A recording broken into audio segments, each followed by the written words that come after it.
So tonight we'll start off with the Q&A. Nibbana is non-self. Can Bante please elaborate on this? Thank you. Nibbana is non-self. Yes. The word Nibbana is non-self. Usually they come from this one. Usually they use the word sabbe sankhara anicca. Sabbe sankhara adukkha. Sabbe anatta. Sabbe dhamma anatta.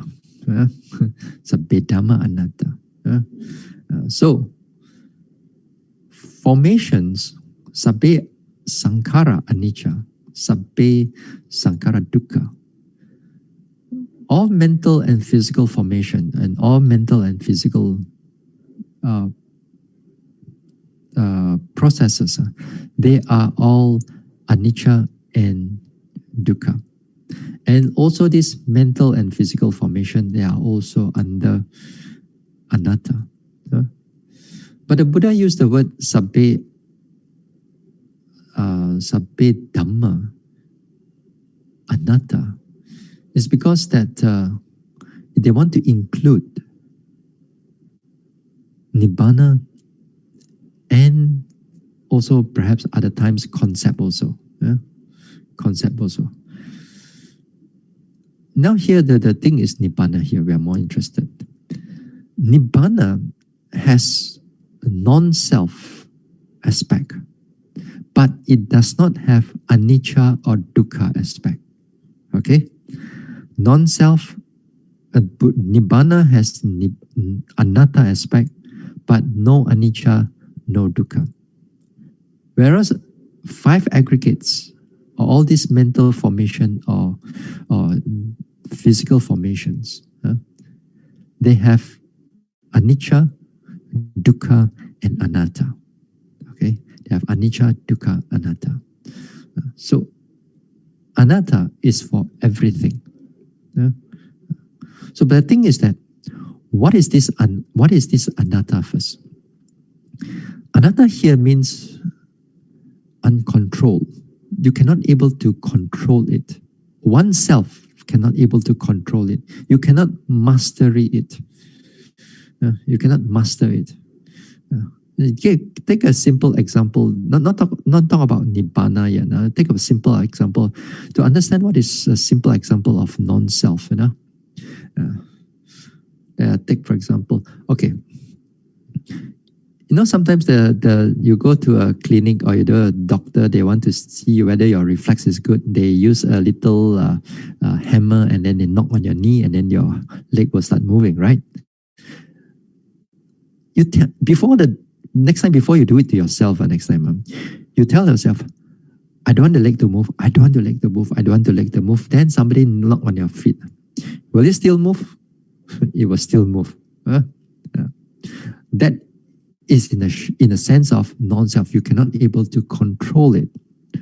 Or for example, another example, you're getting forgetful as you grow older.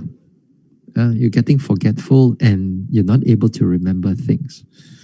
But you tell yourself, I want to remember, I want to be like in the previous, before that I could able to remember. Then you slowly in the future, you go into Alzheimer and you forget everything. Can you control those things? You cannot control at all.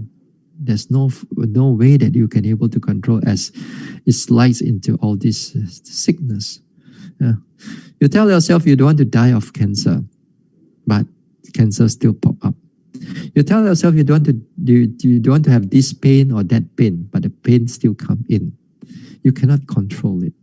We want to believe that we think we can able to control, but we are not able to control it actually. Then all these things is because of there are condition or causes. When they have condition or causes, then the resultant will come. Not you want it, not the self want it, not the soul want it, not some God or some Almighty wants it. It's because of just cause and condition, and then you then the resultant comes in as they are. So for these five aggregates, or these sankharas, they are always in the state of impermanence. They are always in the state of dukkha. And because of their state of impermanence and dukkha, and because of their keep on changing on their own, therefore these five aggregates are also non-self, because it is not able, there's no self that's controlling it. There's no I that is controlling it. It's due to cause and effect. Now, when it comes to Nibbana as a non-self, then we don't look into the nature of conditioning. We don't look in the nature of conditioning because, after all, Nibbana is unconditioned. Now, Nibbana is non-self in the sense that, again here, there is no mastery. It's already there, so-called, by inverted comma. All you need to do is have to have that consciousness of Magga and Phala, the path and the fruition consciousness. The moment you have that path and fruition consciousness, you see Nibbana. You don't have that path and fruition consciousness, you cannot see Nibbana.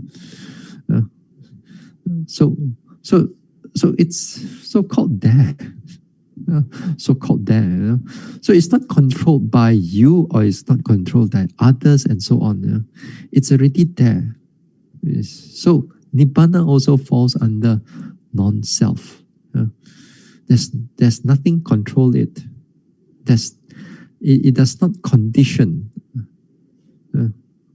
because it's the nature of unconditioned.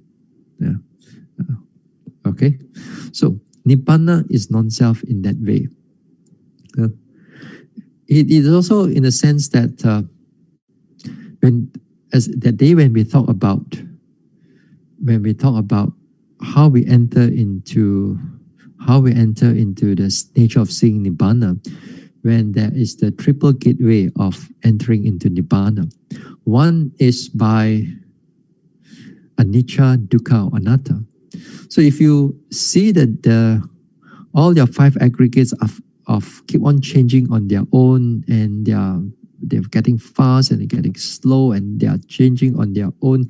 You see the cause, you see the condition coming up, and they are changing very fast, and then after that, when the mind matures and it enters into the enlightenment process, the insight leading to emergence, then when you see Nibbana, that time you see the void Nibbana. You see it as empty. You see it's empty of five aggregates. So it's called a void Nibbana. So that void also, because you see the nature of that voidness of five aggregates, that nature also considered as a characteristic of non-self also. It's void of a self in that sense. So this is, and then again, this is called Nibbana when you see it as non-self. So see it for yourself. You go and meditate and then see it for yourself, then you can understood it completely.